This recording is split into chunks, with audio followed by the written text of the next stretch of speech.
नमस्कार, मेरा नाम है डॉक्टर पूरू धवन और आज इस वीडियो में आपको दूंगा सबसे ज़रूरी जानकारी एक पैरालिसिस मरीज़ के लिए।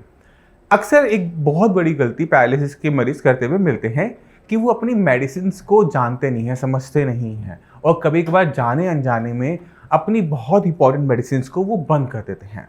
रिजल्ट क्या होता है कि पैरालिसिस दोबारा से हो जाता है। तो उसे समझने की कोशिश करते हैं कि किस तरह से हम ये गलतियां ना करें और किस तरह से अपनी मेडिसिन को हम समझें।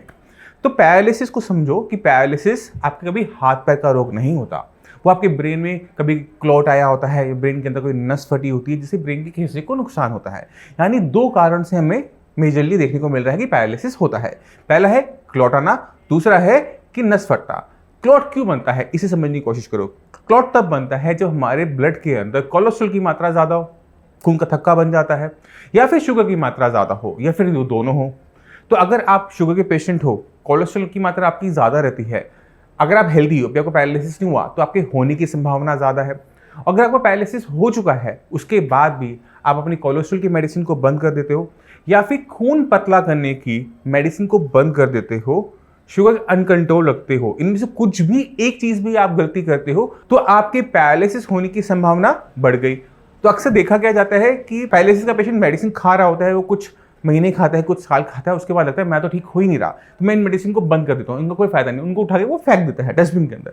और रिजल्ट क्या होता है कि कुछ दिनों के बाद, कुछ महीनों के बाद फिर से पैरालिसिस का अटैक हो जाता है। और जब दूसरा अटैक होता है तो पेशेंट को वहाँ से रिकवर करना ऑलमोस्ट इम्पॉसिबल हो जाता है। तो आपने ध्यान क्या देना है कि अगर आपके ब्रेन के अंदर क्लॉट आया था तो आपको अपनी खून पतला करने की दवाई किसी भी कीमत में नहीं छोड़नी। हर 3 महीने 4 महीने में अपना कोलेस्ट्रॉल का टेस्ट करवा लो। अगर कोलेस्ट्रॉल की मात्रा ज़्यादा आ रही है, आप देख रहे हो कि इसमें एलडीएल ज़्यादा आ रहा है, टोटल कोलेस्ट्रॉल ज़्यादा आ रहा है, तो अपने कोलेस्ट्रॉल की मेडिसिन को चालू रखो। बाकी आप मेडिसिन खाओ या ना खाओ कोई फर्क नहीं पड़ेगा, मगर आपने इन मेडिसिन को किसी भी कीमत में बंद नहीं करना होता। दूसरा सबसे बड़ा कारण पैरालिसिस के अंदर होता है नस का फटना। जैसे मैंने आपको बताया, जब ब्रेन के अंदर कभी हाई बीपी की वजह से कोई नस फट जाती है तो ब्लड ब्रेन के अंदर ही लीक कर जाता है। और जब ब्रेन के अंदर ब्लड लीक करता है तो वो एक हिस्से को नुकसान पहुंचाता है। यानी यहाँ पर पैरालिसिस होने का कारण नस फटना नहीं, नस को फाड़ने वाला जो ब्लड प्रेशर हाई था वो था। अब समझो कि एक पैरालिसिस का पेशेंट जिसके ब्रेन को नुकसान हुआ नस फटने की वजह से, बीपी हाई की वजह से, वो बीपी की मेडिसिन छोड़ दे तो क्या होगा, दोबारा से उस कमजोर हिस्से में नस फटने की संभावना बढ़ गई। अगर ये दोबारा से होगा तो दोबारा से लकवा होगा, तो दोबारा से हमने ये गलती नहीं करनी। तो अगर आप बीपी हाई के पेशेंट हो, बीपी मेडिसिन आपको दी गई है और आपने उसको बंद कर दिया है, तो आज से ही उसको शुरू करो। अपने बीपी को डेली बेसिस पे मॉनिटर करो। बीपी अगर ज़्यादा लग रहा है तो अपनी मेडिसिन को बढ़ाओ। मेडिसिन खा रहे हो इसका मतलब ये नहीं होता कि मेरा बीपी कंट्रोल हो गया। बीपी कंट्रोल में तब पता लगेगा जब हम बीपी को चेक करेंगे। तो मेडिसिन लेने के बाद दिन में कम से कम एक बार मेडिसिन खाने से पहले अपना बीपी चेक करो। तो ये गलतियां आपने नहीं करनी। पहला, मेडिसिन जो आपको दी जाती हैं खून पतला करने की या फिर बीपी की, आपकी कंडीशन के अनुसार कोलेस्ट्रॉल की मेडिसिन और डायबिटीज़ की मेडिसिन को आपने कंटिन्यू रखना होता है फॉर लाइफ टाइम, क्योंकि डायबिटीज़ ठीक नहीं होता। बीपी एक बार पैरालिसिस पेशेंट में बढ़ना शुरू हो जाए तो सिर्फ 10% पेशेंट में ऐसा होता है कि बीपी की दिक्कत परमानेंट तरीके से खत्म होती है, वरना वो लाइफ टाइम बनी रहती है। खून पतला करने की अगर आपको दवाई दी गई है, खून का गाढ़े होने की वजह से कि थक्का बना था, तो खून पतला करने की दवाई किसी भी कीमत में मत छोड़ना। इनको छोड़ते ही आपको दोबारा से पैरालिसिस होने की चांसेस हो जाते हैं। जो लोग हेल्दी हैं, इस वीडियो को देख रहे हैं, उनके लिए भी समझना ज़रूरी है कि जब हमारे शरीर में बीपी बढ़ता है, शुगर बढ़ता है या कोलेस्ट्रॉल की मात्रा बढ़ती है, तो हमारे डिफरेंट ऑर्गन को डिफरेंट तरह का नुकसान हो सकता है। तो उनको अपना बीपी, शुगर, कोलेस्ट्रॉल को हमेशा कंट्रोल में रखना चाहिए, क्योंकि जैसे ही सावधानी हटी दुर्घटना घटी। तो हमने इन चीज़ों का ध्यान रखना है। और अब मैं चाहता हूँ कि आप कुछ पैरालिसिस पेशेंट से मिले, उनकी वीडियोस देखें, तो आपको समझ में आ जाएगा कि किस तरह से पैरालिसिस पेशेंट की हेल्प की जाती है श्रेयास में। इसके साथ साथ मैं चाहता हूँ कि इस चैनल में जितनी भी पैरालिसिस से रिलेटेड एक्सरसाइजेज हैं, जो डाइट है, उसको आप गहराई से समझने की कोशिश करो। कि इस चैनल पे जितनी भी वीडियोस हैं पैरालिसिस से रिलेटेड, सारी की सारी वीडियो एक एक करके देखो, तो आपको बहुत क्लियर कट आइडिया मिल जाएगा कि मैंने किस तरह से एक्सरसाइज करनी है। क्योंकि पैरालिसिस को ठीक करने के लिए, पैरालिसिस से रिकवरी के लिए आपको इन सभी की बहुत जरूरत पड़ेगी।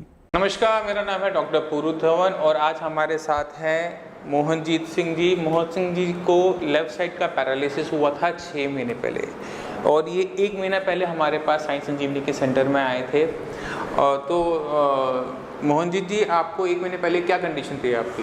ये हाथ मेरा बिल्कुल भी नहीं हिलता था, बिल्कुल भी नहीं। कैसा, बिल्कुल लटका हुआ था? बिल्कुल ऐसे लमका हुआ था जैसे लाश होती है। आप उठाओ, ये दूसरा हाथ उठाओ। ये फ़र्क कितने टाइम में आया? ये फ़र्क वन मंथ में, 1 महीने के अंदर आपको आया। बाकी अपनी आपको बोलचाल में फ़र्क नज़र आया होगी? बोलचाल में काफ़ी फ़र्क है। पहले मतलब हकला के बोलता था बहुत ज़्यादा, अब थोड़ी सी साफ हुई है। ठीक है, तो 1 महीने की दवाई से आप में इतना फ़र्क आ गया, तो कितना लगता है कि कितने % आपकी बॉडी के अंदर फ़र्क आ गया 1 महीने की दवाई? 1 महीने में 30 से 40% आ गया। 1 महीने के अंदर 40% तक आ गया। हाथ पूरा आपका उठने लग गया है, जान भी आ गई है हाथ में, जान भी आ गई है। तो कितना लगता है कितने टाइम में ठीक हो जाओगे? 2 से 3 महीने। ठीक है, तो इसकी शुरुआत कैसे हुई थी? पैरालिसिस कैसे पता लगा था पैरालिसिस हुआ? क्या किया था आपने? बीपी हाई हो गया था मेरा, अटैक हुआ मेरे को। मैंने बाथरूम में था, मैं नीचे गिर गया, मैंने खड़े होने की कोशिश करी। आप चाहें तो दिए गए WhatsApp नंबर पर अपनी रिपोर्ट शेयर कर सकते हैं और पा सकते हैं फ्री कंसल्टेशन सीधे हमारे एक्सपर्ट से। कोई चीज़ होती है, नॉर्मल आदमी को तो पता ही नहीं होगा। तो मेरे को पता ही नहीं चला, मेरा हाथ उठाऊं ये वाला लेफ्ट वाला तो उठता ही नहीं था, खड़े होने की कोशिश करूं खड़ा नहीं हुआ जा रहा। फिर मैंने हिम्मत करके, सामने टूटियाँ लगी थी तीन उनको पकड़ के उठने की कोशिश करी, वो मतलब फिसल गई, मैं दोबारा नीचे गिर गया। तो उसके बाद आपने कहीं इलाज करवाया था? इलाज मेरा चला था जी। कहाँ चला था? मेरा इलाज चला था पंजाब में। पंजाब में कितने टाइम चला? वहाँ 25 दिन चला था। उसके बाद 4-5 महीने में चला होगा ना? वो हॉस्पिटल में चला था वो। ठीक है। उसके बाद महीने भर बाद मैं यहाँ आ गया दिल्ली। मैं दिल्ली का ही रहने वाला हूँ, दिल्ली वापसी आ गया। उसके बाद मैंने वहाँ दिखाया JB पंथ में। JB पंथ में मेरे को 5 महीने मैंने वहाँ दिखाया, मेरे को कुछ फ़र्क नहीं दिखाई दे रहा था। तो फ़र्क नहीं आया। और यहाँ 1 महीने में मेरे को गाड़ी बहुत तेज़ी से चलने लग गई, बहुत फ़र्क मिल रहा है, बहुत ज़्यादा। चलिए, अभी आपको क्या दिक्कत महसूस हो रही है 1 महीने के बाद? 1 महीने में हल्के से जकड़न है बस पैर के यहाँ ऊपर। सिर्फ जकड़न है। चलने में आराम आया पहले से? ठीक चल लेते हो पहले से? चलने में काफ़ी फ़र्क है, बस थोड़ी सी वो जकड़न कूल्हे में आपको जकड़न सी महसूस हो रही है। कोई बात नहीं, उसको इस महीने हम निकाल देंगे। बाकी जो मरीज़ होते हैं लकवे के, पैरालिसिस के लिए, उनको क्या कहना चाहोगे? एक बार ये ज़रूर आए साई संजीवनी में, डॉक्टर पुरी धवन जी से मिलें, बिल्कुल आपको ऐसा ट्रीट करेंगे, बिल्कुल ओके हो जाओगे। आप भी 2-3 महीने में ओके हो जाओगे। चलिए मोहनजीत जी, आपने साथ परहेज किया थे इलाज के साथ साथ? हाँ जी, परहेज किया था कुछ खाने के लिए? जो परहेज बताया था पूरा परहेज किया? खट्टे का पूरा परहेज रखना है। खट्टे में टमाटर भी नहीं खाना, आम, अचार, ऐसी चीज़ें कोई चीज़ नहीं खानी, और तली हुई चीज़ नहीं खानी।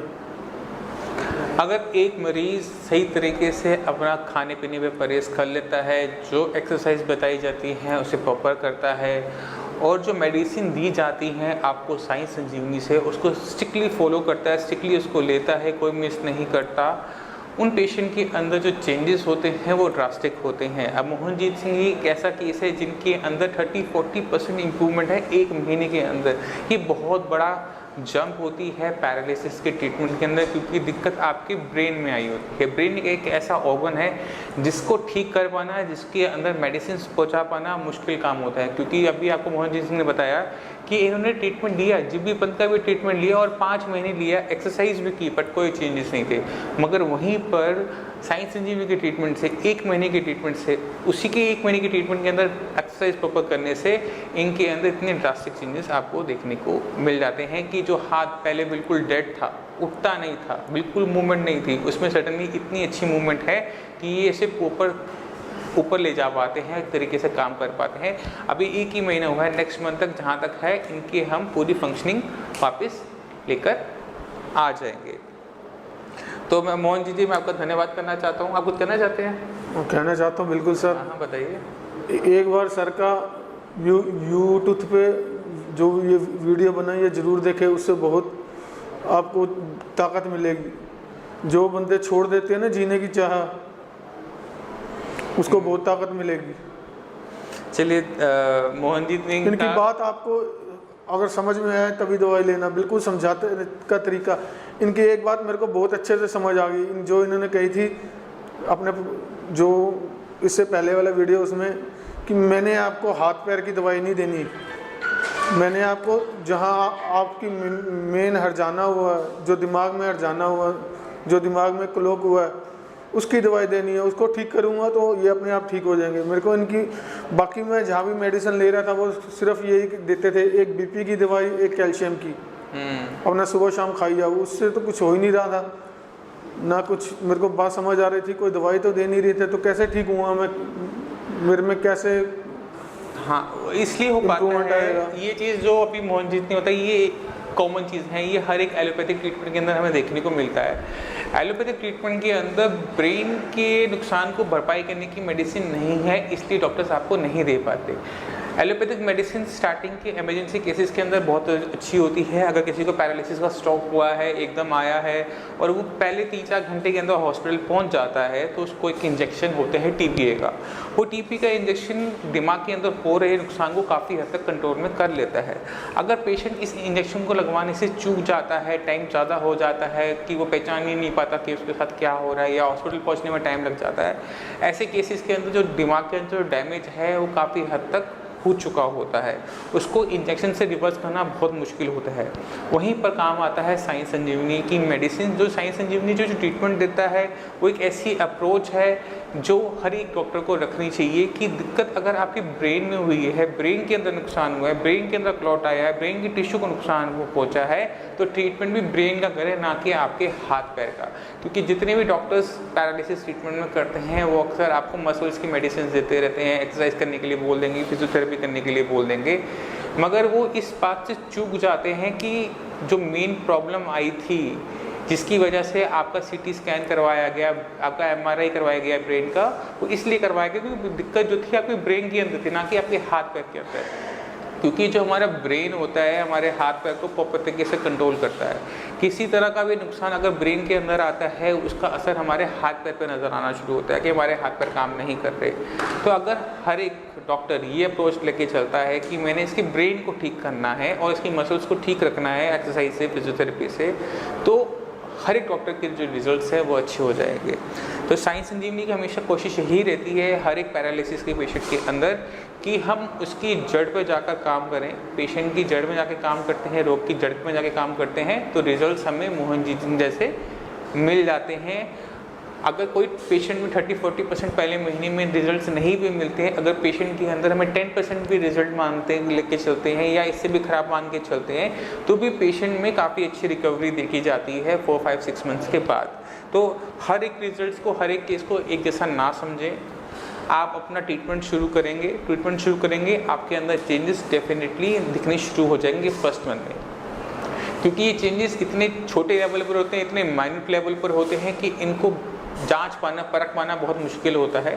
तो हर एक पेशेंट को जो साई संजीवनी का ट्रीटमेंट ले रहे हैं उनको यही एडवाइस की जाती है कि अपनी वीडियो ज़रूर बनाओ, अपने चलने की, हाथ उठाने की, बोलने की वीडियो ज़रूर बनाओ ट्रीटमेंट से पहले, और 1 महीने के ट्रीटमेंट के बाद फिर दोबारा से उसको बनाओ और उससे दोबारा खुद चला के देखो। अगर आपको अपनी ट्रीटमेंट के अंदर अपने चलने में, अपने बोलने में, अपने हाथ उठाने में फ़र्क नज़र नहीं आता, आपको महसूस नहीं होती ताकत, आप अपने डॉक्टर को ज़रूर बताओ और साई संजीवनी के डॉक्टर्स को ज़रूर बताओ कि मैंने आपका ट्रीटमेंट लिया और 1 महीने के अंदर मेरे अंदर रिजल्ट्स नज़र नहीं आए।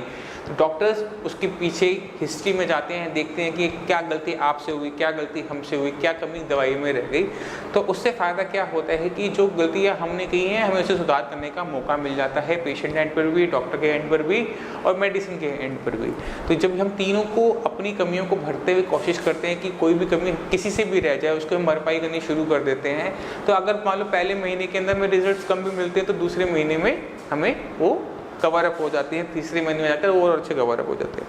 तो अगर आप साई संजीवनी का ट्रीटमेंट ले रहे हैं, हमेशा अपनी एक चीज़ को हमेशा ये ध्यान रखें कि अपनी जो कंप्लेंट हैं, जेन्युइन कंप्लेंट्स, आप कभी कोशिश मत कीजिएगा कि अभी कंप्लेंट नहीं है, कंप्लेंट बना के आप बोले।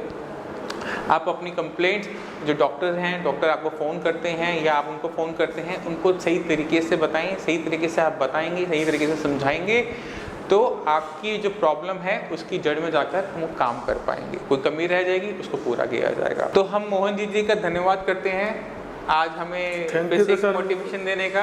थैंक यू तो मेरे को आपका करना चाहिए। नहीं, ऐसा नहीं है, हर एक पेशेंट हमारे लिए ज़रूरी होता है और पेशेंट ही दूसरे पेशेंट को ये बता पाता है कि उसके अंदर कितना बदलाव है। अगर मैं ये बात मैं बोलूँ कि मैं पेशेंट को ठीक कर देता हूँ वो अलग है, मगर एक जब पेशेंट कहता है कि मैंने इसमें सुधार किया है, दूसरा पेशेंट उसको देखता है तो उसके अंदर आशा आती है। क्योंकि पैरालिसिस के जो मरीज़ होते हैं कई साल पुराने होते हैं। हमने ऐसे पेशेंट देखे हैं जो 10 साल पुराने हैं, 17 साल पुराने हैं, उनके अंदर भी सुधार होना शुरू हो जाता है। तो क्योंकि अगर आप 1 साल पुरानी बीमारी है, आपको 6 महीने हुए थे, आप में सुधार जल्दी हुआ। अगर यही परेशानी आपको 2-3 साल पुरानी होती तो आप हिम्मत हार चुके होते। आपको लगता है कि दुनिया में कहीं इसका इलाज ही नहीं है, मैं पैसे बर्बाद कर रहा हूँ। अभी भी मैं हिम्मत हार ही चुका था। हाँ, तो अक्सर लोगों के अंदर यही होता है कि इसका इलाज तो है नहीं, तो लोग ये सोच के वहाँ पर हिम्मत हार के जैसी अपनी कंडीशन होती है उसको अपना लेते हैं। मगर हमें क्या करना होता है, हमें उनके अंदर ताकत फूकनी होती है कि आप ठीक हो सकते हो, चल सकते हो, कर सकते हो। जब वो उनमें इच्छा होती है ठीक होने की तभी वो हो पाते हैं। इच्छा कब आती है? जब हम दूसरे मरीज को ठीक होते हुए देखते हैं कि वो मरीज ठीक हो रहा है। इच्छा तब आती है जब कोई मतलब गाइड करने वाला होता है, गाइड करने वाला होता है। दूसरा मरीज कहता है कि मैं ठीक हुआ था तो तू भी ठीक हो जाएगा, तो एक इच्छा आती, चल यार कोई बात नहीं, करके देखते हैं। तो एक इच्छा शक्ति लाने के लिए एक दूसरे मरीज से मिलना बहुत ज़रूरी होता है। और आज की डेट में तो नेट के जरिए हम एक मरीज से दूसरे मरीज से मिलना वैसे भी बहुत आसान है।